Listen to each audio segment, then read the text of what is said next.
Bom, olá pessoal, retomando aqui a nossa aula de Direito à Saúde. A última coisa que nós falamos foi sobre os medicamentos envolvendo o canabidiol, né? Então, retomando aí, vamos falar um pouco sobre a fosfoetanolamina sintética, que é a famosa pílula do câncer, tá? Então, eu trouxe para vocês o canabidiol como um exemplo de medicamento que está previsto na listagem do SUS em alguns casos, mas na maioria deles não está previsto na listagem do SUS, ainda que já existam renomadas agências no exterior que atestem pela eficácia dessa substância no tratamento de algumas questões, o que permite nós concluirmos, portanto, que a cannabis ela pode ser entendida nesses casos como um medicamento novo. Agora, quando a gente for falar da pílula do câncer, da fósforo, nós vamos falar de uma substância que é considerado um medicamento experimental, porque não existem ainda estudos feitos por renomadas agências nacionais ou internacionais que atestem para a eficácia da utilização dessa substância para o tratamento de quaisquer condições, sendo que normalmente ela acaba sendo recomendada justamente nos casos de câncer, né? Por isso ganhou esse apelido aí. Contar um pouquinho da história da fósforo aí para vocês entenderem. Durante um período, não muito tempo atrás, nós tivemos na Universidade de São Paulo, no campus de São Carlos, um professor que começou a ministrar uma certa quantidade de fósforo para algumas pessoas que estavam com alguns quadros graves de câncer. E ele começou a perceber, baseado nesse fornecimento, que em verdade foi um estudo feito com pessoas, né, com seres humanos, que muitas vezes as pessoas acabavam reagindo de forma positiva e que ou alguns quadros de câncer regrediam, o que apresentava uma melhora, até uma certa recuperação na saúde, ou pelo menos era suficiente para atenuar o sofrimento que a pessoa estava sofrendo naqueles quadros mais terminais e poupava, portanto, que os últimos dias, meses, até anos de vida da pessoa fosse de extrema sofrência. Então esse professor aí da Universidade de São Paulo, segundo ele mesmo coloca, movido por boas intenções, não movido por interesses experimentais, mas movido até por uma situação de compaixão, começou a ministrar para algumas pessoas. Ele já tinha feito esse estudo, se eu não me engano, em camundongos, mas em pessoas nunca havia sido feito em nenhum lugar. Acontece que a partir do momento que algumas pessoas começaram a ter resultados positivos com a utilização desse componente, o professor não tinha mais como produzir o suficiente para todas as pessoas que começaram a procurá-lo. Ele conseguia produzir isso lá no campus de São Carlos. E a partir do momento que as pessoas começaram a procurar por isso e ele não conseguiu suprir a demanda, as pessoas começaram a acionar o Poder Judiciário. E por conta disso, exigir que o Poder Judiciário fornecesse a pílula do câncer, que representaria um ganho positivo para a saúde das pessoas que estavam ali pleiteando. Isso aí deu uma baita de uma questão, tanto na seara administrativa médica, quanto na questão jurídica. Administrativa médica, porque se estava fazendo experimentos com humanos sem qualquer tipo de aval, sem qualquer tipo de autorização, segundo algumas pessoas colocavam, vendendo-se inclusive ilusão de que isso de fato poderia representar um quadro favorável, sendo que isso não é comprovado. Inclusive existem alguns pensadores que dizem que o efeito placebo que alguns medicamentos produzem acaba se assemelhando muito à taxa de sucesso que a utilização da fósforo teria causado. Outros vão dizer que não, né? Principalmente histórias que nós temos bastante emocionantes aí de pessoas que passaram por isso. Na questão jurídica, a questão que mais se abriu é justamente sobre a possibilidade ou não no fornecimento de medicamentos experimentais. E como vocês já viram na aula passada, o STF, naquele recurso extraordinário, acabou por decidir que, pelo menos a priori, não se pode exigir o fornecimento de medicamentos e tratamentos experimentais do poder público, porque já que eles não tinham nenhum tipo de chancela de órgãos renomados em relação à saúde da sua eficácia, isso não apenas poderia ser vender uma ilusão, como poderia ser também eventualmente aumentar o prejuízo da saúde que aquela pessoa estaria sofrendo. Né? Não só não se estaria dando uma vantagem para a pessoa, como eventualmente aquilo ali que não foi estudado devidamente poderia prejudicar as pessoas. Então o Estado não pode ser obrigado a fornecer algo que pode prejudicar a saúde das pessoas. Esse é o argumento. Se a pessoa quiser importar, aí eu acho que já é uma outra questão. Né? E também a questão aí do professor da Universidade de São Paulo, se eu não me engano, acho que ele teve uma aposentadoria meio que forçada, eu já não me recordo muito bem, mas ele teve uma consequência aí meio grave. Só que o negócio é o seguinte, a questão da fósforo acabou virando um clamor público. Então muitas pessoas começaram a judicializar decisões esparsas em tudo quanto é lugar do Brasil, ora concedendo, ora negando. Houve até em determinado momento a concessão, né, da fósforo, salvo o melhor juízo, até pelo STF, que acabou mudando de entendimento no meio do caminho. Isso há anos atrás. E diante da grande mobilização que a população teve em razão disso, grande apelo, determinados congressistas acabaram comprando essa ideia e eles até realizaram uma lei, que é a 13.269 de 2016, que acaba obrigando o poder público a fornecer a fósforo pelo sistema do SUS para as pessoas. Essa lei já é alvo de ADI, é a ADI 5.501, proposta pela Associação Médica Brasileira.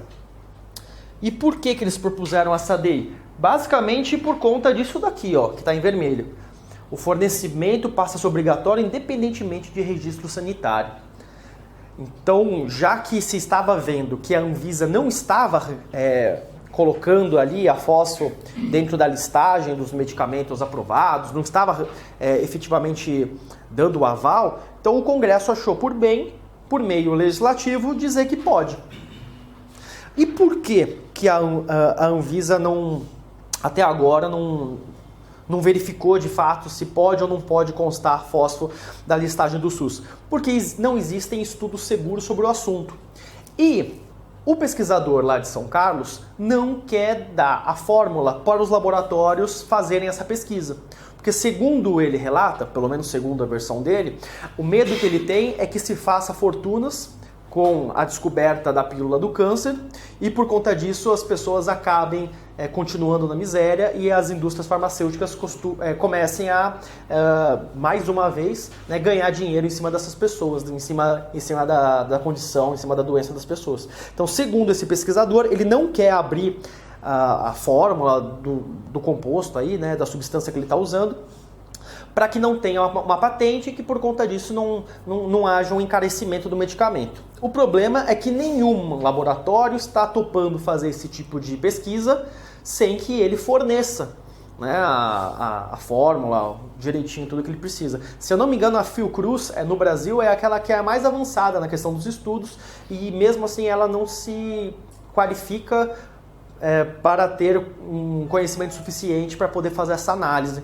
Então a gente fica nesse impasse, né? De um lado a gente tem aí esse pesquisador que acredita piamente no fornecimento disso, do outro lado a gente tem as indústrias farmacêuticas querendo estudar mais isso, mas o descobridor aí da fósforo não libera, né, para que eles possam fazer as pesquisas. Um grande apelo popular e o Congresso vai lá e diz então que a partir de 2016 o SUS tem que fornecer. Só que a questão de analisar a viabilidade ou não de um medicamento, se isso está ou não de acordo com os riscos aceitáveis para a população, é da Anvisa. Isso está na Constituição, né? É a agência reguladora responsável por tal atribuição. Então, quando o Congresso faz isso, ele passa por cima do Executivo. Ele assume uma função que não é sua, ele assume uma função que é eminentemente do Poder Executivo e por conta disso há aí uma violação, a separação dos poderes. E é baseado nessa tese que a ADI foi proposta. E essa ADI já consta logo no começo com uma liminar dando razão aí à Associação Médica Brasileira e suspendendo os efeitos dessa lei. Provavelmente essa ADI deve ser julgada até o final do ano ou primeiro semestre do ano que vem, e ao que tudo indica, de fato, a lei vai ser declarada inconstitucional por vício de forma, né? Não é nem em razão realmente dos argumentos. É muito interessante vocês, se tiverem um tempo, darem uma entrada no site do STF para dar uma olhada no processo, já que vocês conseguem consultar o processo eletrônico, vocês têm acesso ali às petições e as manifestações, as razões constantes pelas partes são muito interessantes. Inclusive quem faz a defesa pela legalidade dessa lei, salvo o melhor juízo como amicus curiae, é a Defensoria Pública da União. E é muito boa mesmo a tese que eles apresentam, dizendo sobre questões relacionadas a avanços científicos, inclusive no resto do mundo, para tentar talvez mostrar que não se trate de um experimental, mas de um medicamento novo. Eu acho que a gente realmente vai perder essa, o Congresso não tem que fazer isso. Quando houve aquela massa de pessoas buscando, se não me engano, acho que houve uma aprovação por unanimidade, salvo o melhor juízo. Ninguém quer ficar contra, né? Politicamente é um desgaste muito grande, então por isso que houve essa questão. E aí a gente tem a questão do fornecimento de medicamentos de alto custo não disponíveis na lista do SUS. O STF, aí nessa ação que eu coloquei, na suspensão de tutela antecipada 175, já se manifestou, tempos atrás, pela possibilidade do fornecimento de medicação de alto custo. Mas nada estava sendo falado a respeito de medicação de alto custo fora da listagem do SUS. Estava se falando ainda de questões relacionadas à listagem do SUS, salvo o melhor juízo. Agora, esse recurso extraordinário aqui, 566471, ele é representativo do tema de repercussão geral número 6. E ele, ao que tudo indicava, ia ter o julgamento hoje. Pelo menos estava na agenda aí para julgamento no plenário na data de hoje. Eu ainda não vi nenhuma decisão, nenhuma informação sobre se de fato houve julgamento desse caso. Se vocês tiverem aí o celular, se alguém puder fazer uma pesquisa aí, eu até agradeço, ou a gente vê no intervalo. Mas é um tema muito bacana, porque a gente já viu que o STJ chancela a possibilidade de pedirmos, né, para o poder público remédios fora da listagem do SUS, naquelas exceções, aqueles 3 tópicos que eu coloquei, mas a questão dos medicamentos novos, experimentais e de alto custo tinham deixado para o STF decidir. Então esse é um tema que o STF ainda vai decidir, se não decidiu hoje. Outra coisa interessante aqui, medicamentos off-label, né? Esse é um termo próprio que se utiliza para literalmente significar medicamentos fora da bula. Tá? O que significa isso? Existem alguns médicos que para determinados tratamentos eles não se valem da medicação tradicionalmente indicada.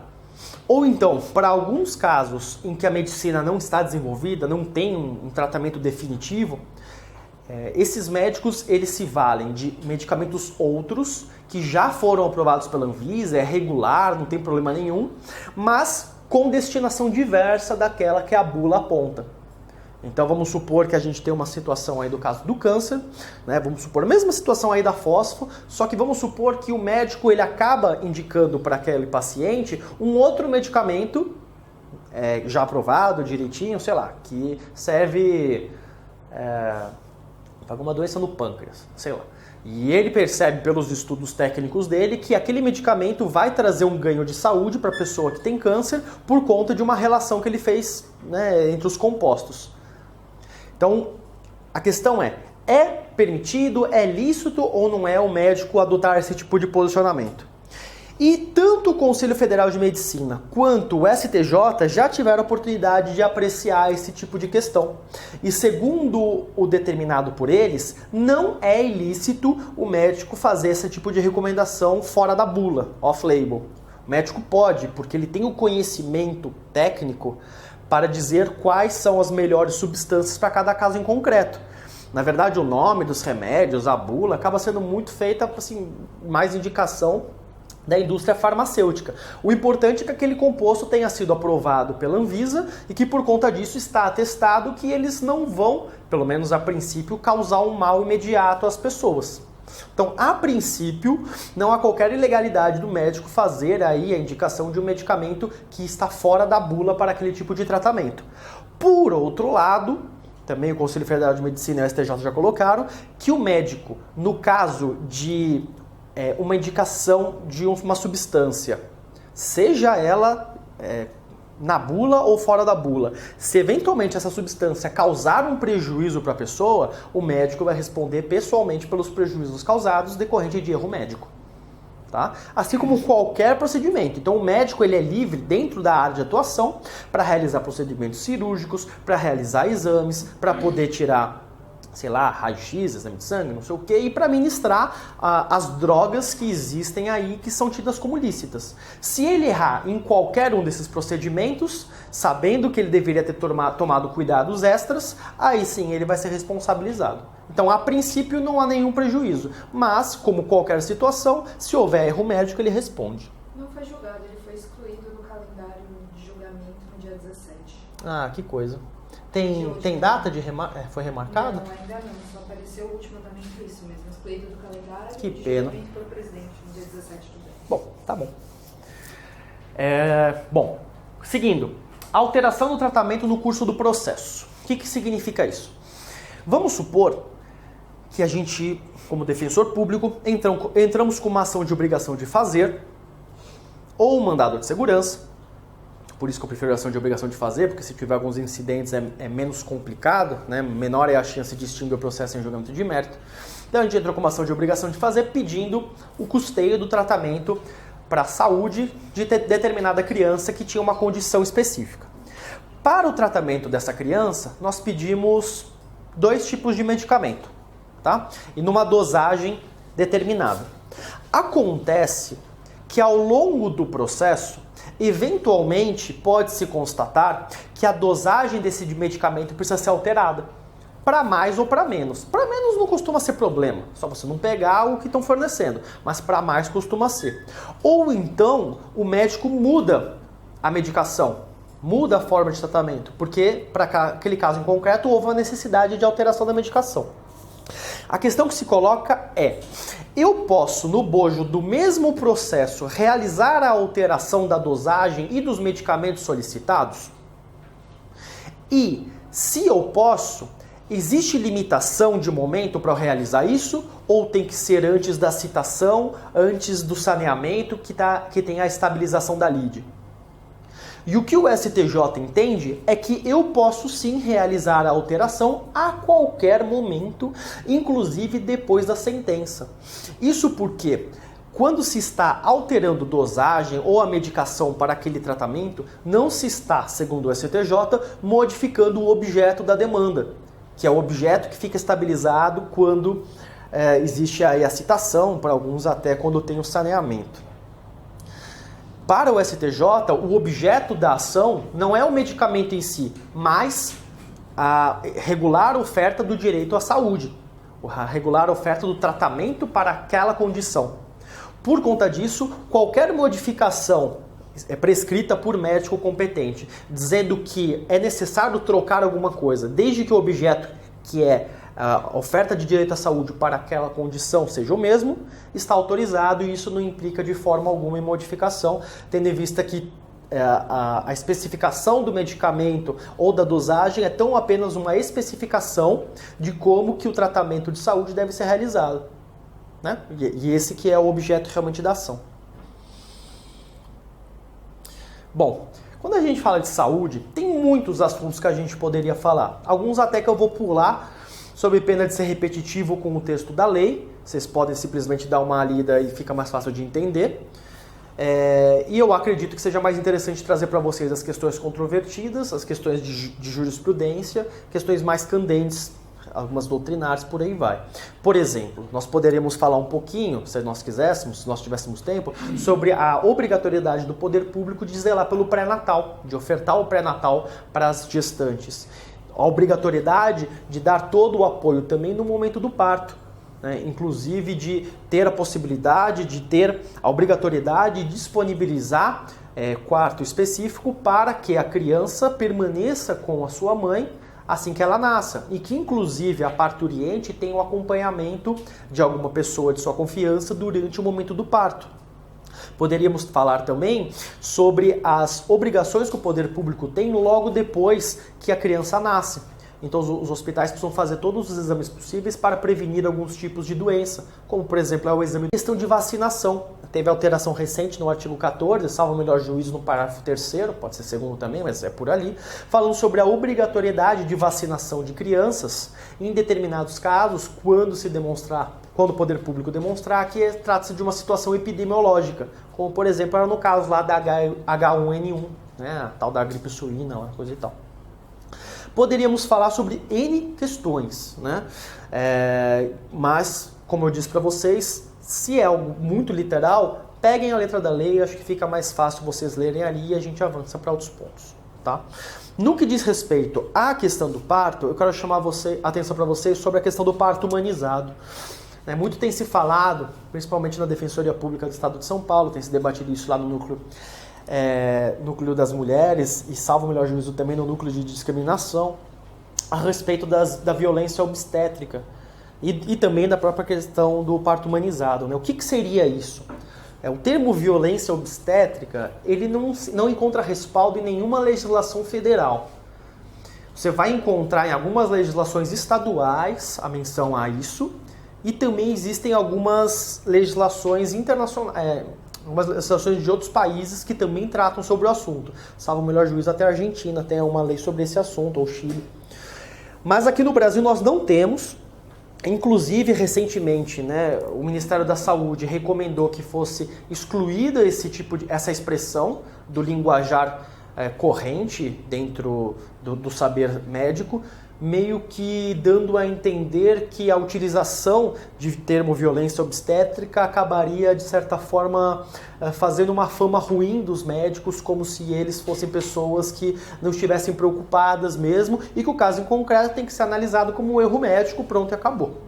Tá? A gente sabe que nós estamos vivendo um momento de regresso, né, de bastante conservadorismo e obscurantismo na nossa política, e a questão relacionada à infância e juventude, família em geral, né? Bastante infância e juventude e de saúde tem regredido bastante. Então essa indicação aí do Ministério da Saúde, ela é preocupante, mas por outro lado também chama a atenção do porquê que é importante a gente estudar isso, né? Então muito se fala sobre violência obstétrica quando se fala sobre violência física, psicológica, negligências em geral, adotadas pelos agentes de saúde, médicos, enfermeiros, seja lá quem for, quando a mulher está no momento de parto, ou logo antes, ou logo depois. Então seriam exemplos dessas violências aquelas situações em que há a realização de um parto mediante cesárea de forma desnecessária. Se sabe que no Brasil o número de cesáreas é muito maior do que em outros locais do mundo, e existem algumas pessoas que dizem que isso se dá porque o parto com cesárea tem um repasse de verba pública maior do que o parto natural. E o parto por cesárea realizado no particular também é mais caro. Então alguns médicos recomendam a utilização da cesárea mesmo fora das condições necessárias por conta de interesses que não de melhor interesse da mãe e da criança. Situações em que se realiza, agora eu me esqueci o nome, se alguém souber, aquela manobra de quê? Vocês lembram? Oi? Não, isso é manobra. Tem uma certa manobra que o médico aperta a barriga e é normalmente para casos de que a criança está presa ali dentro do útero da mãe e precisa desse apoio para sair. Só que isso é extremamente lesivo para a mulher. Então, no momento ali que ela está entorpecida com anestesia, talvez ela nem sinta tanto. Mas, logo depois, fica aquele roxo, né? Fica machucado. É desnecessário realizar isso. Ou então questões psicológicas. Também já ouvi relatos, até denunciados pelo Núcleo de Defesa da Mulher, da Defensoria Pública, sobre mulheres em situação de parto, gritando por conta da dor, e aí vem algum enfermeiro e ainda diz, na hora de fazer o grito era bom, né? Oi? Manobra de Christele. Muito obrigado. Então já ficou gravado aí, manobra de Christele. Então, na hora de fazer, o grito era bom, né? Coisas do tipo. Então, todas essas questões aí, elas, além de serem uma agressão normalmente, elas são agravadas pela condição especial de vulnerabilidade que aquela pessoa está sofrendo. né? E são várias vulnerabilidades que a mulher tem naquele momento. A começar pelo fato de que ela depende daquelas pessoas. Então, de certa forma, ou ela fica quieta e deixa as pessoas trabalharem, ou pode ser que a condição seja pior. De outra forma, ela tem uma criança que está ali para nascer. Então ela não pode sair de lá e procurar outro médico. Não tem mais essa possibilidade. Ela parou ali e vai ter que ser, né? E outra, ela vai acabar eventualmente ficando inconsciente, provavelmente em algum momento, vai saber o que vai ser feito ali. Eu não estou nem falando de casos de abuso sexual, como eventualmente até pode acontecer, mas questões relacionadas às vezes a esses procedimentos que às vezes não são vistos como violências próprias, também devem ser caracterizados e chamados a atenção. E a educação em direitos, e é isso que o Ministério da Saúde tenta coibir, né, de certa forma, tentam coibir a educação em direitos, ela serve para que a pessoa reconheça que o que foi praticado por ela foi uma violência, e aí, por conta disso, ela tente reivindicar seus direitos. O primeiro passo do processo de justiça é reconhecer a sua violação como sendo realmente uma violação de direitos. Tá? Então eu coloco aqui também, só para vocês terem uma noção, o artigo 19J da Lei 8080 de 90, que é a lei do SUS, tá? Que fala sobre a questão do acompanhante durante o período de parto, pós-parto imediato, coisa e tal, que foi de certa forma repetido no artigo 8º, parágrafo 6º do ECA, incluído em 2016, tá bom? E aí eu também quero falar um pouquinho com vocês sobre essa questão das mães que acabam tendo seus filhos no cárcere, nas penitenciárias ou outras instituições totais que nós temos aí. A própria Defensoria Pública ela tem um projeto chamado Mães em Cárcere, que ele tem como finalidade tentar minorar, ou seja, tentar evitar, né, ou diminuir os prejuízos que essas mães que estão tendo seus filhos nas prisões sofram. Tanto as mães que têm os filhos na prisão, quanto as mães que, ainda que não tiveram seus filhos na prisão, mas têm crianças pequenas e que por conta disso precisam de cuidados especiais. Nós vamos ver, quando nós formos tratar sobre acolhimento institucional, guarda, adoção e tudo mais, que existe um grande problema dentro aí do nosso sistema de justiça, que é a retirada sistemática de filhos de mulheres que são presas. Apesar de nós termos uma legislação que vede que isso aconteça, seja porque a retirada de filhos não é uma pena prevista no Código Penal ou legislações pertinentes, e nem existe isso no Código Civil ou no Estatuto, na prática o que a gente verifica é, se a mãe vai presa e ela não conta com algum companheiro ou com uma família que dê respaldo, essas crianças elas vão para um acolhimento institucional. E quanto tempo essa mulher vai permanecer presa? Quanto tempo essas crianças vão permanecer no acolhimento? Então, baseado nesse argumento, o judiciário tem muitas vezes dito que a prática do crime, o fato da mulher estar presa, de certa forma configura uma desídia ou um abandono da criança que justifique que ela perca seus filhos. A mulher perde o poder familiar tão apenas por ter cometido uma infração penal ou condenado por uma infração penal. E as crianças acabam sendo encaminhadas para famílias substitutas. A gente vai analisar isso depois, tá? Mas já para vocês ficarem com essa informação aí, que é algo muito corrente e que eu nem acreditava que isso existia quando eu ainda estava estudando, né? Eu achava isso impensável. Bom, primeira coisa aqui que o ECA prevê também é a alteração recente, salvo o melhor juízo de 2016. Assistência psicológica à mãe que está no cárcere. Condições mínimas sanitárias de permanência da mãe com seu filho nos primeiros meses de vida. E também prevê o aleitamento. Antes de entrar de fato aqui na primeira infância, existe uma coisa muito bizarra que costumava acontecer, agora se ainda acontece é esporádico, mas que antes acontecia e que a atuação da Defensoria de São Paulo foi importante para coibir, que são os partos algemados. Então, a mulher está presa, a mulher vai dar à luz, a mulher dava à luz dentro da penitenciária, algemada à maca. Então imaginem, principalmente vocês mulheres, o momento mais importante na questão de vulnerabilidade de vocês, em que vocês estão ali numa questão de extrema dor, extrema expectativa e tudo mais, e vocês estão fazendo isso com o seu pé algemado, com a sua mão algemada, porque vocês eventualmente poderiam... Então,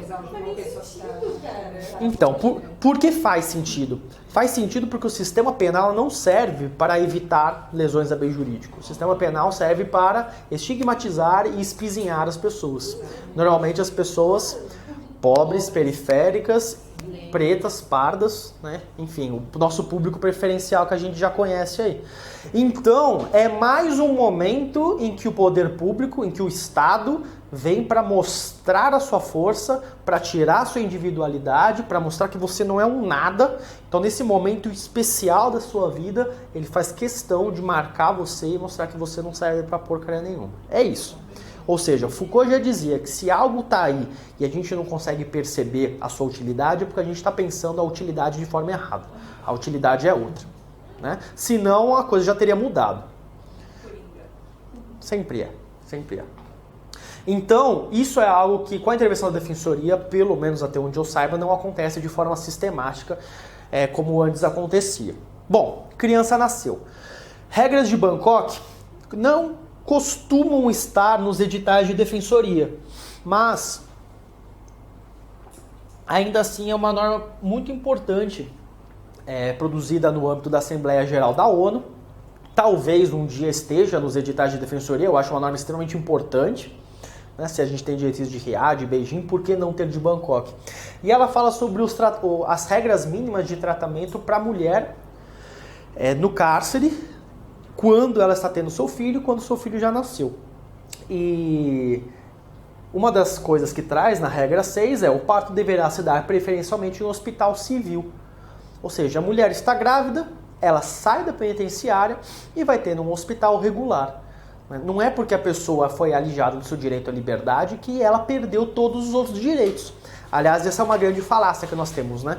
Que quando veio o Estado liberal, nós tivemos aí um progresso porque nós vamos cercear direitos e não mais causar maus às pessoas, né? Então, quando a gente vai aplicar pena de prisão, a gente vai cercear a liberdade. Quando a gente vai aplicar pena de morte, você vai cercear a vida, com o menor sofrimento possível. Quando você vai, sei lá, enfim, tem a pena de trabalho.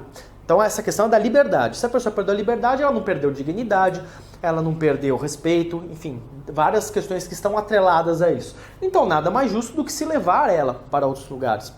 Inclusive, não sei se o Daniel falou para vocês, quando ele tratou aí sobre o SINASE, existe um princípio que deve ser sempre observado, que é o princípio da incompletude institucional. Ou seja, a unidade de internação não vai ter tudo que aquele adolescente precisa. Não é para ser visto tanto como uma instituição total. É para ser analisado como um equipamento existente na sociedade, assim como tantos outros. Então, a pessoa está com sua liberdade cerceada, mas se tiver que fazer alguma coisa diferente, como por exemplo um tratamento de saúde, você vai no posto de saúde, vai no UBS, vai no hospital geral, você leva a pessoa para outros lugares, a pessoa precisa de apoio psicológico, o psicólogo não vai vir, você vai levar a pessoa para que ela tenha contato com outros lugares também. Se a finalidade da pena ou da medida educativa é uma finalidade ressocializadora, nada mais justo do que fazer a pessoa participar dos serviços e equipamentos da comunidade, ao invés de mantê-la num único local. Então a ideia aqui vem nesse mesmo sentido. O atendimento médico deve contar com a usual confidencialidade médica. Inclusive no estatuto tem a previsão de que a criança que nasceu na penitenciária não vai ter no seu registro a menção a isso, porque isso seria extremamente prejudicial à sua imagem, e como existe o princípio da intranscendência da pena, isso não pode prejudicar a criança, né? Os funcionários devem receber treinamento básico para lidar com a criança recém-nascida, ou seja, não é para ser qualquer um ali que está atendendo no momento, socorrendo, tem que ter uma equipe específica para isso. E a possibilidade de lactação e convivência familiar são direitos previstos na Constituição, né? Então, independentemente de onde estiver, tem que ser dado esse tratamento. Coloquei outras normativas que também abordam o tema para vocês olharem se tiverem curiosidade. As regras de Mandela, que são as regras mínimas para o tratamento de reclusos. A própria LEP, que no artigo 83 tem algumas disposições que eu já vou falar para vocês. Essas diretrizes do Ministério da Justiça para a convivência mãe e filho no sistema prisional. E a recomendação da Organização Mundial da Saúde, UNICEF, que fala sobre a amamentação. Tem essa daqui, essa resolução da Anvisa aqui também. O que essas normativas aí elas trazem? Bom, sobre a questão do aleitamento, A recomendação da OMS fala que é imprescindível que a criança tenha o aleitamento materno até os 2 anos de idade. Então, até os 2 anos de idade, o aleitamento ele é importante para a saúde, sendo que recomenda-se a continuação do aleitamento após os 2 anos, se possível, se for o caso. Mas até os 2 anos de idade, ele é imprescindível. Os primeiros 6 meses, ele tem que ser utilizado de forma exclusiva. E até os 2 anos, pode ser exclusivo ou pode ser complementar com alimentação sólida. O que nós temos na LEP, salvo o melhor juízo, é a garantia de 6 meses apenas. E se eu não me engano, nós temos também uma resolução do CNPCP, que é o Conselho Nacional de Política Criminal e Penitenciária, que fala que deve-se garantir os 6 meses e, se possível, até os 2 anos. Tá? Tanto a LEP quanto a resolução do CNPCP não atendem à Organização Mundial da Saúde, em que diz a obrigatoriedade de ser necessariamente até os 2 anos. Além disso, também existem recomendações da Organização Mundial de Saúde falando da importância da convivência familiar na primeira infância entre criança e mãe. Porque tanto o ato de sugar o peito da mãe quanto de se depositar o corpo inteiro no colo da mãe traz melhorias e evita-se consequências deletérias à questão psicológica e psiquiátrica da criança. Então isso traz conforto, a questão do cheiro, a questão, não sei dizer isso daí, né? Mas enfim, existe toda essa questão que diz que a permanência nesse momento, nesse contato é importante para o psicológico, a questão psiquiátrica da criança também. E aí, portanto, que a segregação da criança neste momento, ela é absolutamente deletéria para a criança. Então, se as pessoas estão se lixando para os direitos dos presos, a gente vai se apegar exclusivamente no direito da criança. Então, se para a criança é importantíssimo o aleitamento, a convivência familiar e a questão da visitação, quando estivermos falando de uma criança um pouco mais crescida ou um adolescente, também é muito mais um direito da criança e adolescente do que propriamente da mãe. Né? Ainda que a mãe tenha o direito à família, a criança e o adolescente tem constitucionalmente previsto o direito à convivência familiar. Então, ainda que ninguém esteja nem aí para os presos, a gente se pauta nessas questões, tá? A LEP ainda prevê a criação de creches nas penitenciárias para que as crianças permaneçam no mesmo local em que as mães estão, salvo o melhor juízo, até os 6 anos de idade. Tá? E a gente percebe que a realidade não é tão assim na maioria dos estabelecimentos penitenciários. Já vou dar uma antecipada também, porque a gente está falando sobre o assunto, sobre a questão da visitação de crianças e adolescentes em relação aos pais presos. Segundo o Estatuto da Criança e do Adolescente, é sim um direito, né, da criança e do adolescente a visitação dos seus pais, sendo que, por conta disso, não é necessária a concessão de autorização por parte de autoridade judicial para que crianças e adolescentes, filhas de pais presos, possam visitá-lo. Então, um adolescente que vai visitar seu pai preso não precisa nem pedir autorização na vara da infância e juventude e nem na vara das execuções penais. Isso é automático, está no artigo 19, salvo o melhor juízo, parágrafo 4º. E se a criança ou adolescente estiverem acolhidos em instituições, em unidades de acolhimento? É dever do dirigente realizar esse papel de facilitar a visitação sem causar qualquer tipo de embaraço. E como é na prática? Os juízes querem que tenha o pedido para que eles autorizem ou não. Isso é muito ruim, porque quando a gente lida com crianças acolhidas, com pais presos, e é o caso que eu estou trazendo para vocês, a gente nunca vai conseguir ter laços familiares se a gente não tem essa aproximação. Então eu tenho um caso real em que a mãe foi destituída do poder familiar, inclusive em segunda instância, estou levando isso para o STJ agora. Ela teve a criança acolhida poucos dias depois do parto, poucos meses depois do parto. Ela, em determinado momento, teve que ir no poupa-tempo, tinha um mandado de prisão em aberto, prenderam ela no poupa-tempo. O que vai fazer com a criança? Não tem nenhum familiar que quer ficar, leva para o acolhimento. A gente ainda conseguiu fazer o processo durar um pouco mais, porque no meio do caminho surgiu um suposto pai, que disse que era pai, fizeram o exame de paternidade, acabou dando que ele não era, na verdade, o pai. Então acabou demorando um pouquinho para a gente tentar trabalhar, mas acabou não dando certo. Desde o começo nós pedimos a visitação, mas desde o começo foi negada essa visitação, sob o argumento genérico de que penitenciária não é local apropriado para criança. Bom, que não é local apropriado para criança todo mundo sabe, mas também não é local apropriado para qualquer ser humano. Essa que é a verdade. E se nós estamos falando de um equipamento que é do poder público, é culpa do Estado que isso está em condições tão degradantes que não é possível realizar um direito.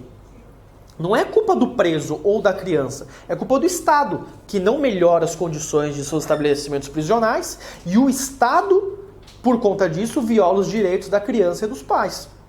Então imputa-se uma falha estatal à família como um todo. Existiriam até alternativas se o caso, e as regras de Bangkok trazem uma alternativa, que se as condições do presídio não forem adequadas, deve-se, portanto, retirar o preso de onde estiver, levar para o local onde a criança estiver acolhida, ou ao menos para um local neutro, para que as visitas possam se realizar. E assim resguarda-se os direitos da criança, que é o mais importante. Mas não se fez isso. Passou-se 4 anos, a mãe continua presa, salvo o melhor juízo, ela deve ter o regime aberto deferido aí no final deste ano, começo do ano que vem.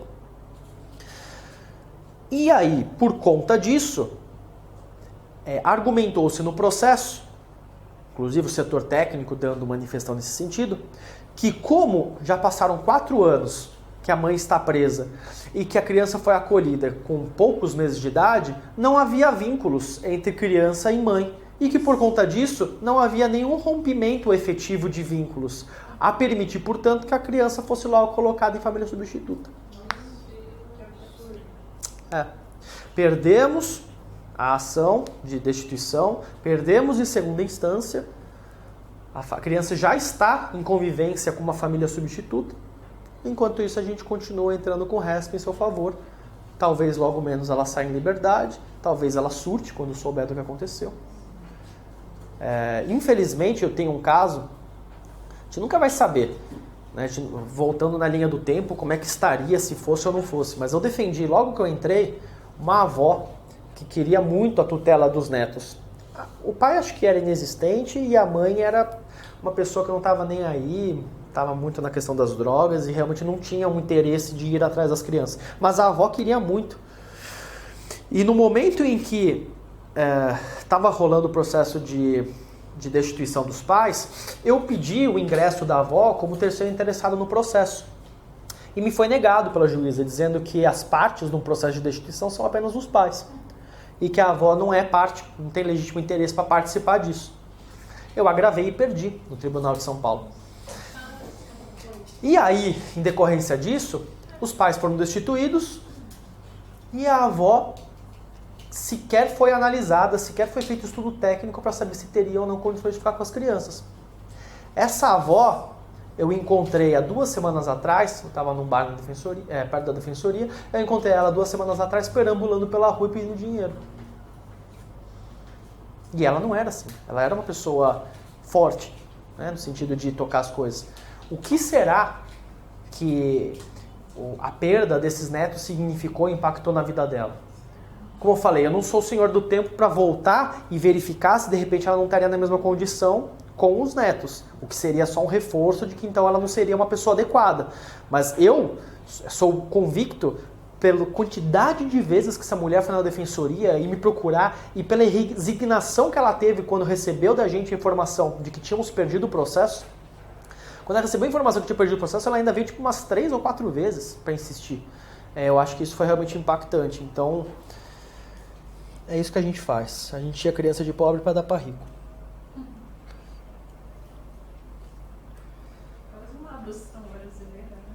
Pior porque é chancelada pelo Estado. Bom, as questões eu vou fazer com vocês depois. Então a gente vai começar agora. Aliás, antes de começar, ficou claro? Vocês têm alguma pergunta? Então tá bom. Então a gente vai entrar agora nessa segunda parte, que seria propriamente a aula de hoje, que é a parte da saúde mental. Tá? Ela é um pouco complexa. Nessa última prova da Defensoria de São Paulo, do 8º concurso, está previsto a questão da saúde mental na Lei 10.216 de 2001, como a gente vai analisar, mas caiu de uma forma muito menos pesada do que caiu nos anos passados. Tá? Nos anos passados caíram algumas normativas do Ministério da Saúde, inclusive a Política Nacional de atenção, da atenção psicossocial. Foram retiradas pelo Fraceto nesse último edital, provavelmente pelo momento político que a gente vive. Vocês vão ver, conforme eu for passando para vocês, que nós tivemos muitas alterações em normativas do Ministério da Saúde relacionadas à saúde mental desde 2015. Por conta disso, se ele tivesse colocado as normativas que ele entendia pertinente ou repetisse aquelas que já estavam nos editais passados, ele correria a chance de ter elas modificadas no meio do concurso ou até ter elas revogadas. Então eu acredito que foi por isso que houve uma redução das normativas indicadas. Não por conta da sua falta de importância, mas por conta desse momento volátil que nós estamos tendo na política de saúde mental. De toda forma, eu vou explicar direitinho para vocês o que aconteceu nesse meio do caminho, as alterações. É importante vocês saberem, nada impede que no próximo concurso volte a cobrar todas essas questões, e nada impede ainda que neste concurso, que só tem a Lei 10.216, também se questione questões relacionadas, por exemplo, à luta antimanicomial, seus regressos e por aí vai. Tá bom? Por isso que eu estou dando essa justificativa para vocês, ainda que nos editais não estejam constando tantas normativas particulares assim. Muito bem. Então, quando a gente fala sobre atenção psicossocial, nós da infância que gostamos da nossa sopa de letrinhas, a gente lembra da RAPS, né? Rede de Atenção Psicossocial. A gente sempre trabalha em rede. Trabalhar em rede é trabalhar de forma multidisciplinar, intersetorial, uma forma abrangente, como eu já falei para vocês, é o princípio do SUS, consegue dar uma maior atenção, uma atenção integral para a pessoa que a gente está tratando. E não é diferente quando a gente fala sobre questões relacionadas a transtornos psiquiátricos, psicológicos. Nós temos uma rede própria sobre o assunto. Então percebam que existem várias normativas que eu coloquei aqui, todas elas bastante recentes, 2017, 2018, né? Nós temos essas duas portarias de consolidação do Ministério da Saúde, 3 e 6 de 2017, que são portarias que consolidaram muitas outras que eles tinham, assim como eu tinha falado para vocês daquele super decreto que consolidou vários decretos, essas portarias consolidam vários outros decretos que você tinham de forma esparsa. A portaria 3, eu acredito que ela seja a mais didática, porque ela apresenta de uma forma minuciosa todos os componentes da rede de atenção psicossocial, diretrizes, objetos, como funciona cada equipamento, cada serviço.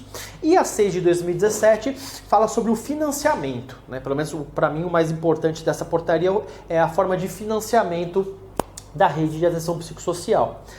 Ela já considera as alterações trazidas pela portaria 3588 de 2017, que foi alvo de muitas críticas pelo Conselho Nacional de Saúde, conforme aí a recomendação número 1 de 2018. Vou tratar um pouquinho disso com vocês mais pra frente.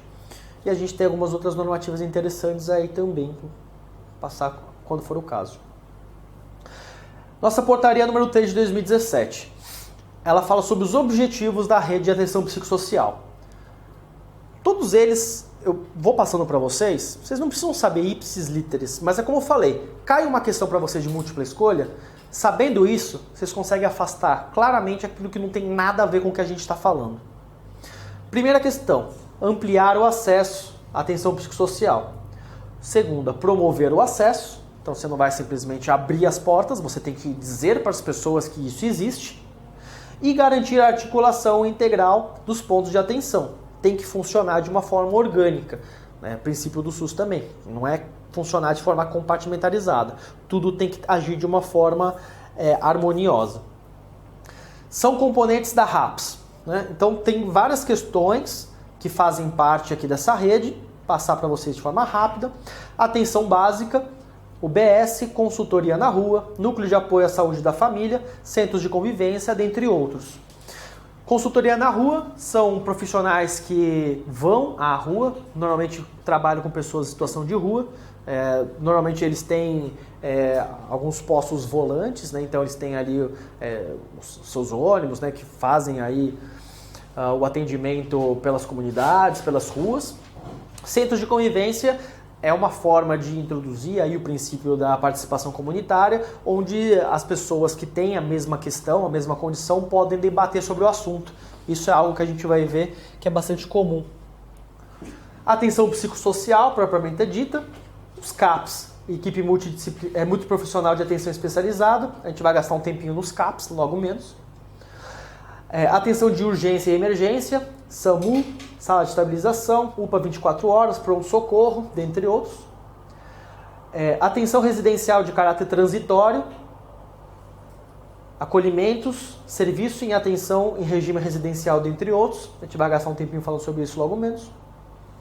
Atenção hospitalar, especialização em hospital geral, hospital psiquiátrico especializado, hospital dia. Estratégias de desinstitucionalização. Esse é um foco muito importante quando a gente falar da RAPS. Sempre, quando nós formos olhar a questão psiquiátrica, nós vamos ter um olhar de desinstitucionalização. Isso é muito próprio do que a gente chama de movimento antimanicomial, que eu vou tratar com vocês logo em breve. Então, para evitar que a pessoa fique muito tempo em instituições, até o nome instituições de longa permanência, toma-se muito cuidado com esse tipo de procedimento. E por quê? Quando nós temos casos onde há necessidade de manter a pessoa nessas instituições totais porque você realiza tudo ali, você come, você dorme, você toma banho, você socializa, tudo é feito ali dentro, você acaba ficando condicionado à realidade dali de dentro. E quanto mais você condiciona a pessoa àquela realidade particular, você desacostuma ela com a realidade da sociedade como um todo. É a mesma lógica da prisão. Como que você vai querer tratar alguém de forma responsável e para que ela tenha um convívio social, privando-a da sociedade? Então, quanto mais tempo você mantém ela longe da sociedade, se ela regressar um dia para a sociedade, essa pessoa vai estar perdida. Ela vai ter muita dificuldade de obter ali uma colocação. Não digo nem colocação em mercado de trabalho ou estudo, mas um efetivo sentimento de pertencimento na comunidade. Né? Então, quanto menos se colocar em locais de longa permanência, melhor. E mesmo se tiver que colocar, deve-se adotar estratégias de desinstitucionalização. Então, as residências terapêuticas, elas são utilizadas como forma de transição. Então, se eventualmente a pessoa teve que ficar num hospital geral, teve que ficar, sei lá, num acolhimento, né? Vamos supor que a pessoa teve que se tratar para drogadição e ficou um bom tempo afastada, ou a gente está falando aí sobre uma questão de acolhimento de mãe junto com filhos por conta de questão de saúde, para que ela não seja simplesmente colocada na rua, esse serviço aqui é importante.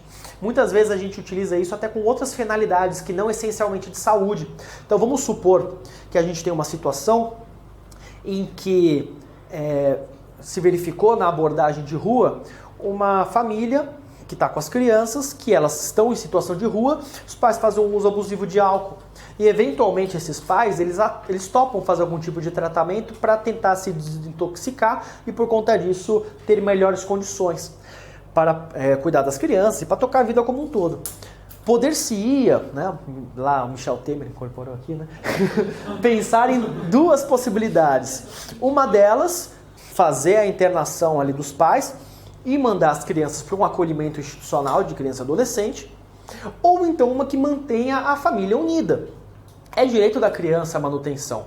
Então, nesses serviços residenciais, no caso de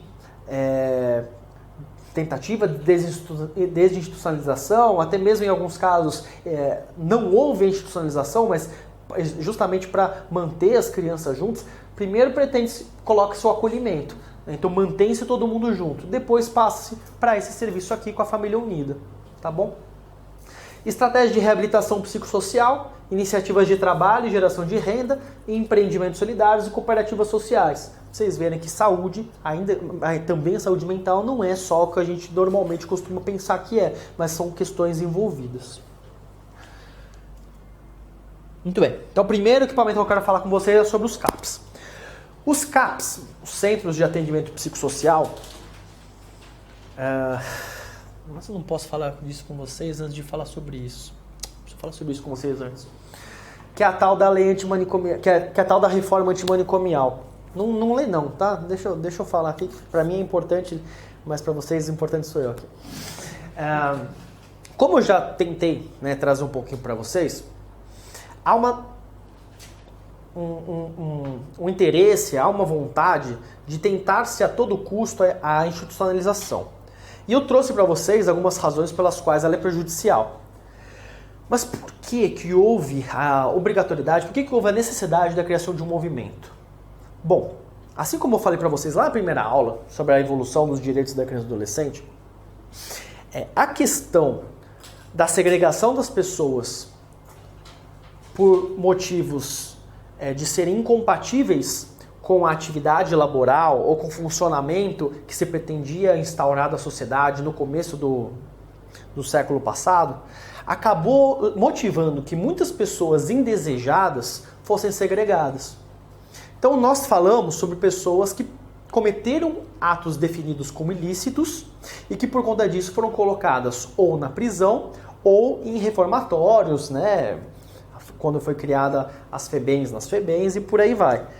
Tanto que a gente tem aí, né, ainda a lei de contravenções penais, ainda que alguma dessas contravenções já foi declarada inconstitucional, mas as contravenções penais não são nada mais do que infrações a simplesmente comandos normativos. Enquanto nós temos no direito penal a ideia, né, não é ideia, porque na prática a gente sabe que é diferente, mas a ideia de que o direito penal serve para proteger bens jurídicos, e nós sempre conseguimos entender, ou pelo menos inventam, né, racionaliza-se algum bem jurídico que estaria por detrás de uma norma, as contravenções penais não existem, não tem bens jurídicos a serem tutelados. O que se tutela quando tem as contravenções penais seriam riscos ao bem jurídico. Então, por exemplo, quando se tinha o crime de vadiagem, o que se protegia com a vadiagem? Diretamente nada. Mas indiretamente se protegia a questão do trabalho. A questão do trabalho tem que ser produtivo. Pessoas improdutivas não ajudam a gente. Medicância é a mesma coisa. Não é, eu tô protegendo a pessoa que não quer ser aborrecida. Né? Isso é um absurdo. Né? O que se protege é a questão do trabalho, é a pessoa que não está inserida no mercado de trabalho.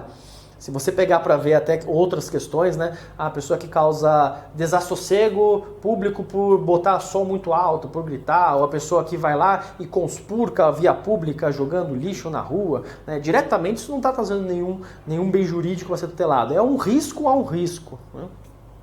Então nós tínhamos algumas figuras que foram criadas para pegar esse grupo de pessoas que eram consideradas baderneiras, né, que eram consideradas, portanto, não inseridas no mercado de trabalho e que precisavam ser moldadas. Outras pessoas não conseguiam ser colocadas nesses quadradinhos, mas ainda assim para a sociedade da época precisavam ser moldadas. Talvez não necessariamente por finalidades, por razões econômicas, às vezes até mesmo por questões outras, como por exemplo o racismo estrutural ou a questão do machismo. Né?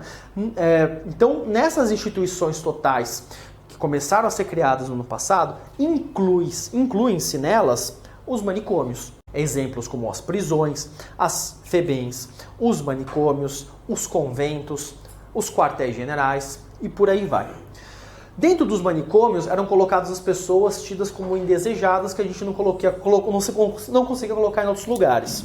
Até mesmo o convento era um manicômio de mulheres que os pais colocavam as filhas, tentando evitar que ela tivesse vida sexual antes do tempo, mas o manicômio ele era utilizado para outras pessoas. E eu não estou falando pessoas necessariamente com transtornos mentais. Eu estou falando pessoas em sofrimento mental, Estou falando de pessoas que faziam algum tipo de uso de entorpecente, inclusive o álcool, né, o tal dos ébrios habituais. Estou falando de mulheres separadas, porque as mulheres separadas eram tidas como loucas, elas eram tidas como histéricas.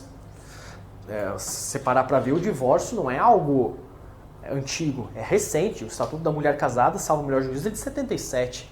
A possibilidade da mulher ser vista com direitos iguais ao homem é algo recentíssimo. Então, antes disso, a mulher era vista como uma pessoa relativamente capaz. Ela precisava realizar negócios jurídicos, o marido tinha que assinar junto. Qualquer coisa sob pena de anulação daquele contrato. Exatamente. Então a mulher, o homem poderia internar a mulher caso ele entendesse cabível. Então o homem que não queria ficar com a sua esposa, não tinha como se divorciar, ele internava a mulher num desses estabelecimentos. Tá? Os revoltosos, os insurgentes, que não se enquadravam também em alguma dessas questões criminais, também eram colocados em locais como esses. Né? Pessoas que eram chamadas de comunistas e que não praticaram algum tipo classificado como também eram colocados. Então os manicômios eram grandes lugares para colocar pessoas indesejadas, seja lá de que ordem for, e que você não conseguia colocar em outros estabelecimentos. Não é à toa que por mais que se diga, ou pelo menos por mais que se intua, que os manicômios tivessem a finalidade curativa, ainda que eu nunca vi um louco curado, né, é falso esse pressuposto, no máximo que se pode fazer é um acompanhamento especializado, ou uma medicação, né, para que a pessoa, mas ela nunca deixa de ser, nunca deixa de ter a condição que ela tem. A estrutura que se tinha nesses lugares sempre foi uma estrutura policialesca. Então você não podia sair de lá, você estava preso ali dentro, ainda que não existisse nenhuma norma, nenhuma decisão que mandasse você obrigatoriamente ficar ali. Você era simplesmente colocado ali dentro, como um cachorro numa carrocinha que era colocado ali no centro de zoonose. Você é obrigado a ficar ali porque você é alguém que traz algum tipo de perigo para a sociedade. Inclusive as mulheres divorciadas eram um perigo para a sociedade. Um perigo para a estrutura patriarcal instaurada e bem marcada aí no começo do século passado. E é isso aí. Então, a partir de determinado momento, né, Foucault faz muitas críticas, isso daí na década de 70, finalzinho de 60, sobre a estrutura dos manicômios, sobre as instituições totais. O pessoal do Labeling Approach traz bastantes questões que também acabam sendo utilizadas. Tem um sociólogo muito bacana chamado Erving Goffman, que fala também sobre essa questão. Começou-se a debater os malefícios que esse tipo de instituições causam às pessoas, principalmente na sua identidade, na compreensão do seu eu.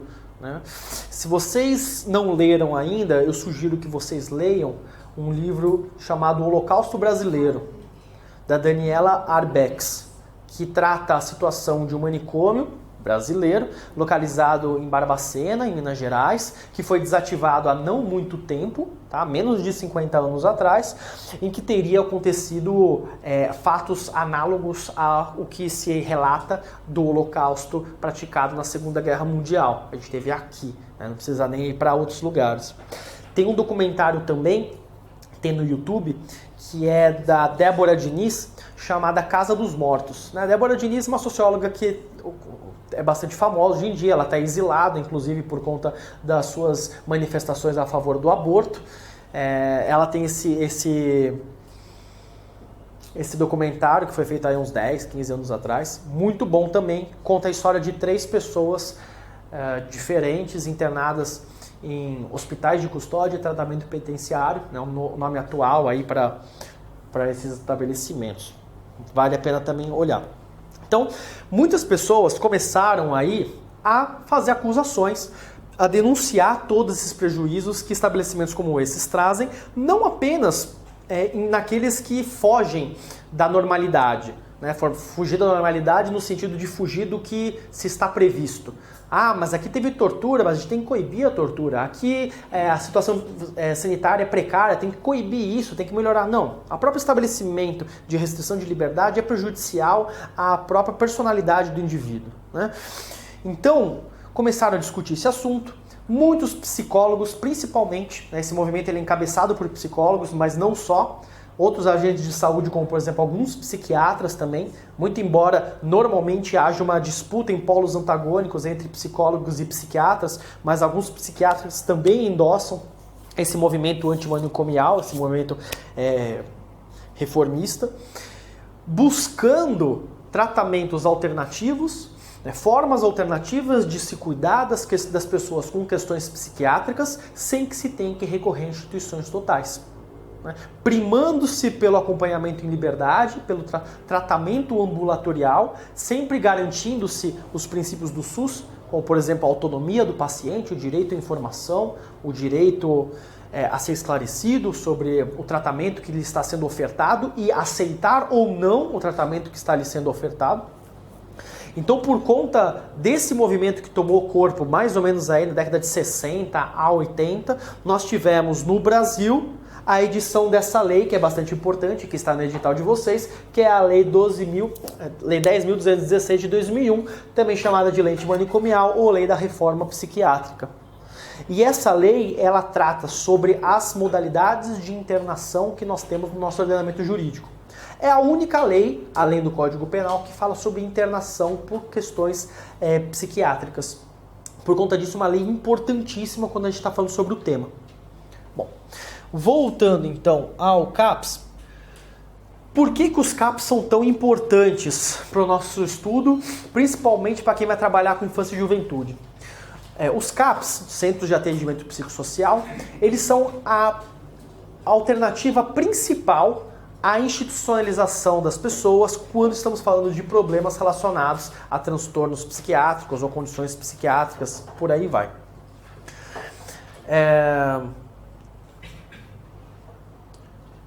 É nos CAPS que se realiza o acompanhamento, o direcionamento do que vai ser feito, a dispensação de medicamentos, a oferta de psicólogos e também de psiquiatras. Não só o CAPS tem uma postura passiva, mas também tem uma postura proativa, no sentido de, eventualmente, uma pessoa referenciada no CAPS deixa de comparecer, compete ao CAPS ir atrás da pessoa, ir atrás da família, porque afinal das contas é muito comum nessas questões de transtornos psiquiátricos que existam recaídas no tratamento, é muito comum. Então, não é porque a pessoa teve uma recaída que ela é pior, que ela é culpada, que ela é fraca. As recaídas fazem parte do tratamento. Aliás, só existe recaída para quem está avançando. Concordam? Você não pode ter recaída de alguém que sempre esteve mal. Então, o CAPS, por exemplo, tem essa atitude proativa. O CAPS tem uma atitude de mapear as famílias. Então, também compete aos agentes do CAPS ir às comunidades, aos bairros mais afastados, para analisar as condições, para verificar, inclusive, se o ambiente é propulsor de doenças psiquiátricas naquela comunidade. Também ao CAPS compete fazer não apenas a vinculação daquela pessoa que veio te procurar, mas a vinculação da família como um todo. Porque quando você analisa a questão psiquiátrica daquela pessoa, na verdade você tem todo um entorno de pessoas... Oi? Ah, é o quê? Ótima. Sobre a ótima... Ah, sobre a ótica. Beleza. Boa. Existe todo um núcleo de pessoas que também podem estar sofrendo questões psiquiátricas por conta dessa dificuldade e que também precisam ser esclarecidas sobre as questões que envolvem o tratamento dessa pessoa, para que se afastem alguns estigmas que são muito prejudiciais na hora do tratamento. Então eu vou recobrar isso com vocês logo após, quando nós falarmos sobre algumas portarias específicas. Bom, os CAPS, segundo a portaria 3088 do Ministério da Saúde, eles podem ser divididos conforme o seu tamanho e conforme os temas que vão tratar esses CAPS. Então nós podemos falar aqui por conta da sua complexidade, tanto por conta populacional quanto por conta do tema. Então, em questão de números, até pouco tempo atrás, nós só tínhamos os CAPS 1, 2 e 3. Tá? CAPS 1, população acima de 15 mil habitantes. CAPS 2, acima de 70 mil. CAPS 3, acima de 150 mil. tá? Até pouco tempo atrás era só essa a diferenciação que nós tínhamos. Agora nós temos também o CAPS 4. O CAPS 4 que foi introduzida pelas nossas portarias aqui de 2017. Que é para municípios com mais de 500 mil habitantes ou capitais de estado. Tá? Então, quando vocês forem analisar 1, 2, 3 e 4, vocês precisam saber que é em quantidade habitacional. Ah, mas eu preciso decorar qual que é o número de pessoas? Não precisa, mas dá para ter uma ideia. Quanto maior o número de pessoas que tem que ter aquela cidade. Talvez seja interessante vocês lembrarem do CAPS 4, é um número redondinho, 500 mil. Né? É um número redondo, mais de 500 mil, ou então também capitais de estado, ainda que tenham menos de 500 mil pessoas. CAPS 3 e CAPS 4 são muito importantes. O CAPS 3 principalmente porque ele era o maior até então. CAPS 4 porque de certa forma vai acabar assumindo aí essa função de ser o mais importante agora. Mas por que eles são tão importantes? O CAPS 3 e o CAPS 4, diferentemente dos outros dois, eles têm algumas questões além, algumas questões que trazem um amparo maior para as pessoas que os procuram. Então, por exemplo, uma das vantagens que eles têm é funcionamento 24 horas, 7 dias por semana. O CAPS nunca fecha. Nem de dia de semana, nem final de semana, nem feriado, nem noite. Fica sempre de portas abertas. Aliás, essa é uma característica do CAPS. Estar de portas abertas. O que significa isso? Você não precisa de encaminhamento para ir para o CAPS. Você não precisa marcar hora. Você não precisa ter algum requisito especial para poder ter acesso ao CAPS. Você simplesmente chega e fala: olha, eu tenho um problema assim, como é que funciona? Ou então, o que vocês fazem aqui? Os agentes que trabalham no CAPS têm a obrigação de, inclusive, fazer essa questão de educação. Educação em direitos, educação em saúde.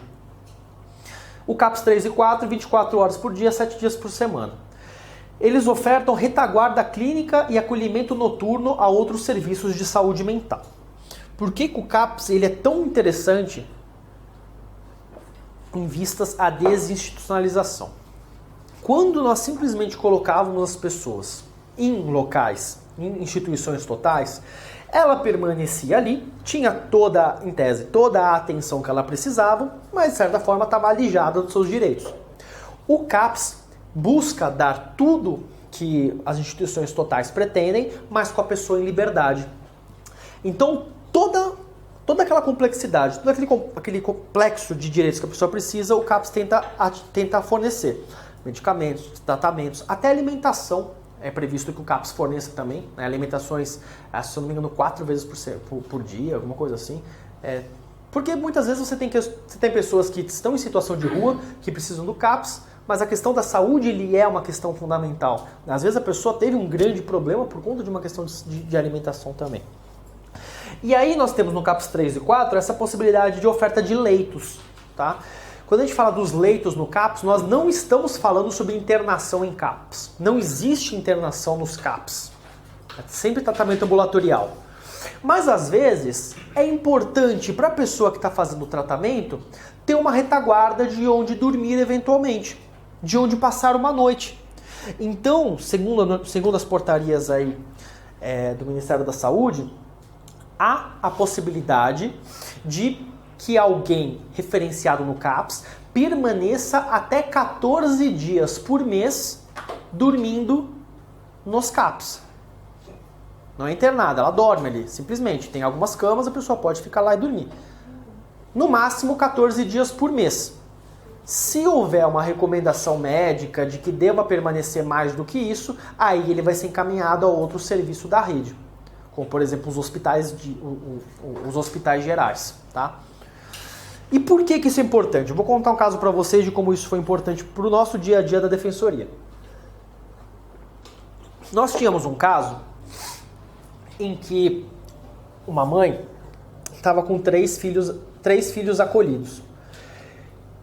Não tem pai, acho que o pai era falecido ou sumido no mundo, alguma coisa assim. E essa mãe estava lutando para pegar as crianças de volta. Só que o que a rede como um todo sempre denunciou é que essa mãe fazia um uso abusivo de álcool e que por conta disso ela não tinha capacidade de cuidar dos seus filhos. E essa mãe, durante os anos, ela foi fazendo o tratamento para alcoolista, foi melhorando, obviamente teve algumas recaídas, coisa e tal, mas ela estava melhorando e estava apta a pegar os filhos de volta. Só que ela tinha um grande problema. Toda vez que ela tinha que ir se submeter a estudos técnicos da rede, ela ficava extremamente nervosa e ansiosa. E por conta disso, sempre que ela tinha que passar pelo setor técnico, ela tinha uma recaída 1 ou 2 dias antes.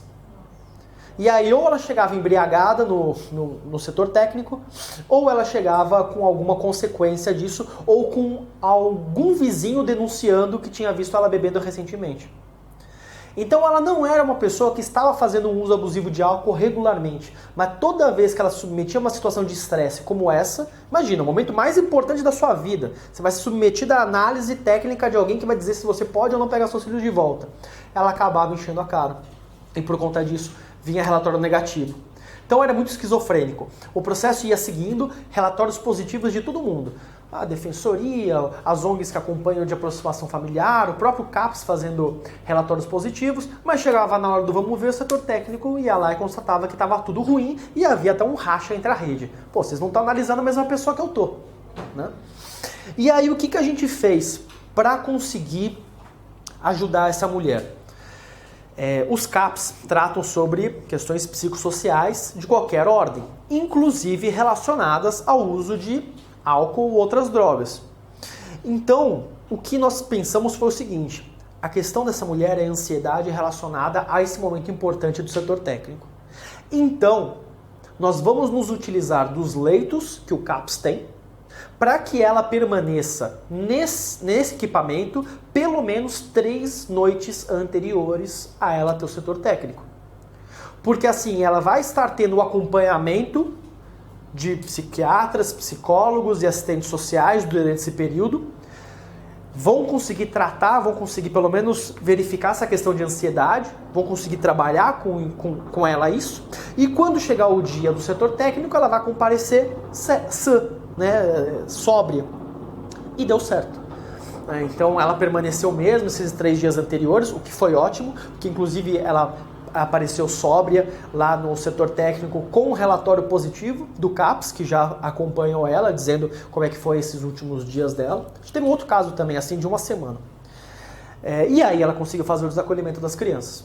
Né? Constatou-se que, que bom, finalmente ela aderiu, coisa e tal, então ela conseguiu fazer o desacolhimento das crianças. Então, para vocês verem como que os leitos podem ser importantes e não tem nada a ver com internação isso daqui. Se eventualmente alguém no CAPS entender que é necessária uma internação, eles vão encaminhar para os locais adequados. No CAPS não se faz...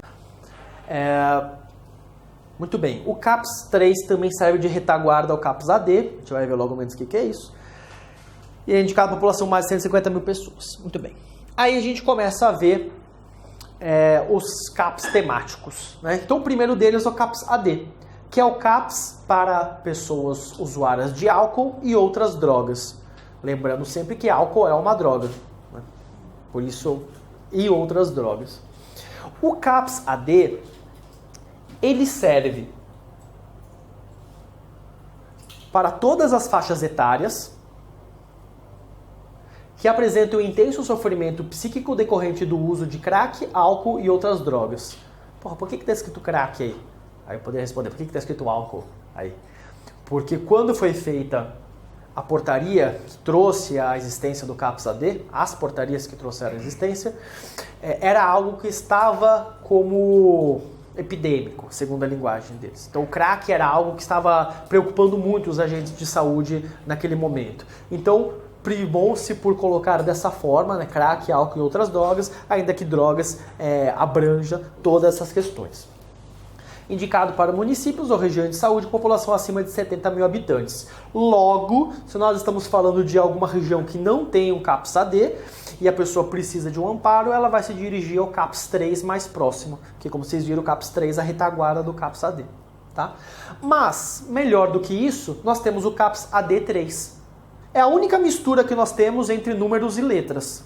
Tá? É o CAPS AD3, sendo que agora nós temos o CAPS AD4, porque veio depois. Então o CAPS AD3 e o CAPS AD4, ele mixa tanto o CAPS AD com esses 3 e 4. Tá? Mixa como? O CAPS-AD3 e o 4, portanto, cuidam de tratamentos oriundos de uso de álcool e outras drogas. É específico sobre esse tema, as pessoas que trabalham ali são especialistas nisso. Mas também tem tudo que o CAPS-3 falava. Então ele é 24 horas, 7 dias por semana, tem leitos caso seja necessário. Inclusive tem umas questões específicas sobre o maior número de profissionais. Não acho que isso é importante para você saber. O CAPS-AD4, né, como ele é de 2017, tem umas especificidades a mais. Mas não difere muito a não ser a questão aí da quantidade. A única coisa que chama atenção é que tem essa expressão quadros graves, que não tinha no do CAPS-3. Não sei que diferença isso faz. Porque o CAPS ele não está aí simplesmente para casos graves. O CAPS está aí para qualquer tipo de caso, mas também para os casos graves. Então talvez o que isso signifique é que o CAPS AD4 ele não se presta para casos mais tranquilos, né? Pode ser que seja isso. E por fim a gente tem o CAPS-I, que é o CAPS especializado em questões infantis. É especializado para o público infanto-juvenil. O CAPS-I ele é o mais específico em relação a qualquer coisa. Então, se nós estamos falando de uma criança adolescente com um transtorno, qualquer coisa que seja, sei lá, autismo, o CAPS-I é um equipamento de referência. Um adolescente que faz um uso abusivo de entorpecentes, o CAPS-I é preferencial ao CAPS-AD. Ah, mas minha cidade não tem CAPS-I. Não tem problema, você pode ir no CAPS-AD. Atende todas as faixas etárias. Mas se tiver, vai no CAPS-I, porque ele tem profissionais especializados para esse tipo de questão. Quando a gente fala sobre o uso de entorpecentes, a gente usa alguns termos com vocês que eu gostaria que vocês utilizassem no seu dia a dia também, né? Então a gente costuma falar assim, o cara é viciado, né? O cara é drogado, coisa e tal. Tentem não utilizar esses vocabulários. A gente costuma utilizar 3 tipos de expressões. A primeira delas, quando a pessoa realmente só faz o uso esporádico, né? O cara que toma cerveja no final de semana, toma cerveja na hora do jantar, ou fuma uma maconha com essa mesma intensidade, ou cheira uma carreira de cocaína quando vai pra balada, mas é alguma coisa mais esporádica. A gente costuma dizer que a pessoa faz um uso recreativo. Ou seja, a pessoa faz a utilização desse entorpecente para sua própria recreação, né? Para seu lazer. Isso você pode falar tanto da cervejinha que você toma no bar depois do trabalho, quanto para o LSD que o rapaz usa na rave, quanto para a maconha que o rapaz usa na sua casa. A pessoa faz o uso recreativo. Você pode falar também que a pessoa tem um vício. Pode, só que aí a gente usa o termo dependente químico. O que é o dependente químico? É a pessoa que faz o uso, mas não é só um uso recreativo. Ela tem uma dependência. Ela precisa fazer o uso contínuo daquilo, sob pena de ter algum prejuízo pessoal. E por fim, a gente tem aquilo que a gente chama por uso problemático de drogas. Tá? Nem sempre uma pessoa que é dependente química, ela causa transtornos. Mas você também pode entender que a pessoa que é dependente química, ela faz um uso problemático na medida em que isso está trazendo prejuízos para a sua própria vida.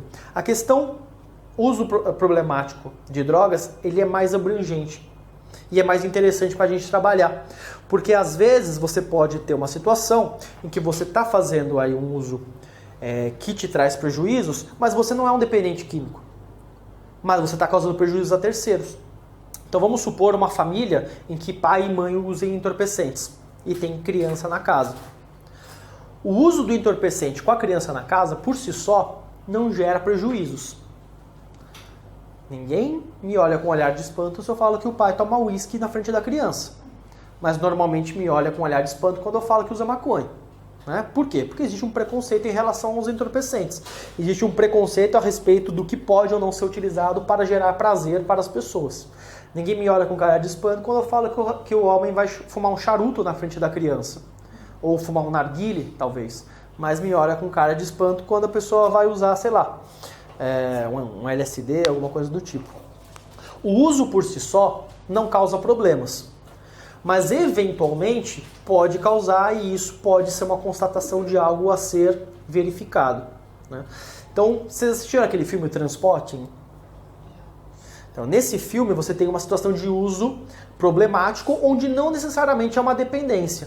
O que tem nesse filme? Tem uma cena em que tem a moça lá, que tem o seu filho, tem um monte de amigos ali que está na casa, e aí o pessoal resolve usar a droga. Eu não lembro que droga era, heroína? Não lembro que droga que é. Mas é uma droga que faz o pessoal apagar. Eles nem ficam agressivos, mas eles apagam. A questão é que tinha uma criança de colo nessa casa. E essa criança, sei lá por que cargas d'água, ela acaba tendo alguma coisa, acho que ela pula do berço, cai do segundo andar, né, um sobrado, alguma coisa. Não sei de jeito que era, mas a criança veio a morrer. Ou se engasga. Então, essa mulher não fazia um uso, ela não era dependente química, mas ela fazia um uso que foi problemático naquela situação. Então você tem o uso problemático de drogas, que é uma coisa simplesmente de causar transtornos, pode ser a si mesmo, pode ser um terceiro. Você tem a pessoa que é dependente química e você tem a pessoa que faz um uso recreativo, que não tem nenhum tipo de transtorno, que não tem por conta disso nenhuma atenção a ser realizada. A questão do uso de drogas pode ser tão apenas uma questão de lazer, pode ser atrelada à saúde, como por exemplo no caso de dependência, e pode ser uma questão de segurança pública, como por exemplo é no uso problemático. Tá? A questão é que o nosso discurso atual acaba mesclando tudo isso. E a gente não tem muito a dimensão dos limites de cada uma dessas questões. Nosso estado policialesco de guerra às drogas entende que a droga tem que ser proibida a qualquer custo. Obviamente as drogas que eles escolheram. Né? O álcool, tranquilamente, pode vender. Esses dias, inclusive, eu estava conversando com a minha namorada e a mãe dela é síndica de um prédio. E ela estava falando que houve uma situação muito desagradável naquele prédio, onde toda a molecada lá, os adolescentes, encheram a cara de bebida alcoólica dentro do condomínio e acabou gerando umas circunstâncias meio constrangedoras ali, que não veio ao caso agora. E aí eles quiseram saber como que conseguiram pegar essas bebidas alcoólicas. E aí eles pediram pelo Rappi. Você pede pelo Rappi, eles não checam idade de porcaria nenhuma, encheram a cara de bebida e gerou os problemas lá.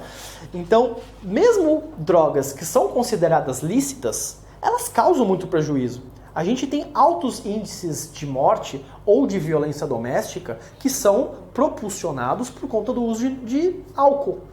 Né? Acidentes de trânsito, brigas de bar, violência doméstica toda vez. São raros os casos que eu pego de violência doméstica no meu dia a dia que não tem algum entorpecente, no mais das vezes álcool envolvido. Então, não é por conta da questão prejudicial da droga que a droga é proibida. O álcool é uma droga muito mais prejudicial do que, por exemplo, a maconha, no que diz respeito a causar prejuízos a terceiros. E da mesma forma, a maconha é muito menos prejudicial, o LSD é muito menos prejudicial do que o cigarro no que diz respeito a danos contra o seu próprio corpo. As pessoas morrem de câncer por conta do uso do tabaco. Obviamente, às vezes você tem a utilização de maconha atrelada também ao tabaco, mas não é a própria substância do THC que a gente está falando. Então, o que determina se uma droga é ou não é proibida é uma decisão política. Tudo é uma decisão política. Né? A própria questão da guerra da China, onde houve uma força, houve uma obrigatoriedade por parte da Inglaterra contra a China para que a China fosse obrigada a plantar e a comercializar o ópio, é uma decisão política, é uma decisão econômica. Então hoje, países como Inglaterra, Estados Unidos brigam aí falando sobre a guerra às drogas, mas há pouco tempo atrás a Inglaterra quebrou a China por conta da questão do ópio, eles queriam vender o ópio para a China.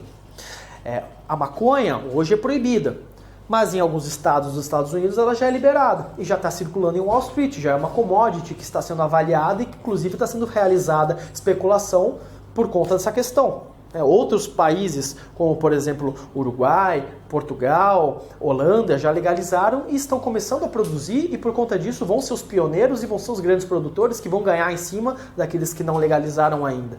Então é uma questão política do que é escolhido ou não. Então a questão de segurança pública ela é uma questão que é muito mais política, econômica e moral do que qualquer outra coisa. A segurança pública eu acho que ela é importante em determinado limite. Por exemplo, eu vou fazer uso de cocaína. Eu sei os prejuízos que a cocaína pode eventualmente gerar.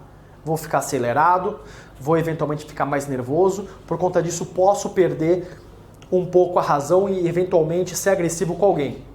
Beleza, Eu vou me responsabilizar por eventuais danos que eu gere a partir do meu uso. Agora, punir o uso pelo uso é algo que é absolutamente irracional. Da mesma forma do álcool.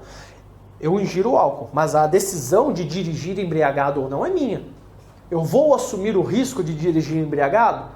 Eu vou. Então eu vou responder pelas consequências dos meus atos. Não é a droga em si que tem que ser proibida, mas os atos decorrentes disso, praticados ou não por conta do uso de entorpecente, tem que ser coibido. Se assumir o risco de usar entorpecente e fazer alguma coisa, fumou maconha e vai operar a máquina.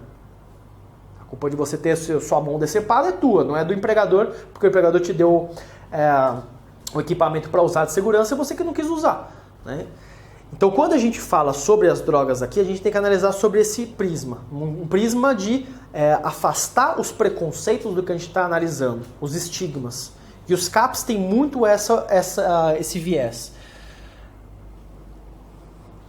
Vamos ver o que a gente tem aqui. Ó, enfrentamento dos estigmas. Quando a gente fala de estigmas de uso de entorpecentes, nós estamos falando de dois tipos de estigmas.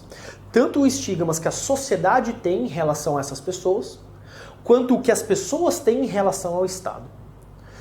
Vamos começar pelo primeiro. Tanto as pessoas usuárias de entorpecente, quanto aquelas que não são usuárias, mas têm algum transtorno psiquiátrico de qualquer ordem, elas sofrem preconceito. Aliás, né, o próprio filme do Coringa, como alguém falou aí, né, é muito doido, né? É muito doido que as pessoas esperam que o doido se comporte como normal. Ele é doente, ele é um doente mental, ele é doente psiquiátrico. Por que você espera que ele se comporte como alguém que não é doente? E não é vergonha nenhuma se comportar conforme uma pessoa que é doente. Então o cara, por exemplo, que tem bastante tique nervoso, ou o cara, por exemplo, que é gago, né? E às vezes a gagueira ela é gerada por conta de uma ansiedade, ou a pessoa que tem epilepsia. Pô, eu já vi uma moça que tinha epilepsia e tinha vergonha disso. Ela fazia questão de dizer, não, mas agora eu tô controlada, viu? O que tem a ver, né? Então, muitas vezes as pessoas têm sofrimentos mentais, elas têm vergonha de dizer que são, porque elas vão sofrer algum tipo de preconceito. Então, é desmistificar tanto a questão do uso de entorpecentes, quanto a questão da psiquiatria, dessa questão psiquiátrica, para que as pessoas não as julguem, não as maltratem e não as punam também. A questão do entorpecente, o cara que faz uso, às vezes ele se sente intimidado em buscar ajuda, sob pena de eventualmente achar que ele vai ser denunciado. E por conta disso pode ser criminalizado. É muito fácil quando você é o Dado Dolabella, o Casagrande, você pode pagar, né? Agora, quando você não tem recursos, como que você vai ter a certeza de que você não está indo para um lugar que vão te prejudicar por conta disso? A vida inteira foi só a polícia que você viu na frente.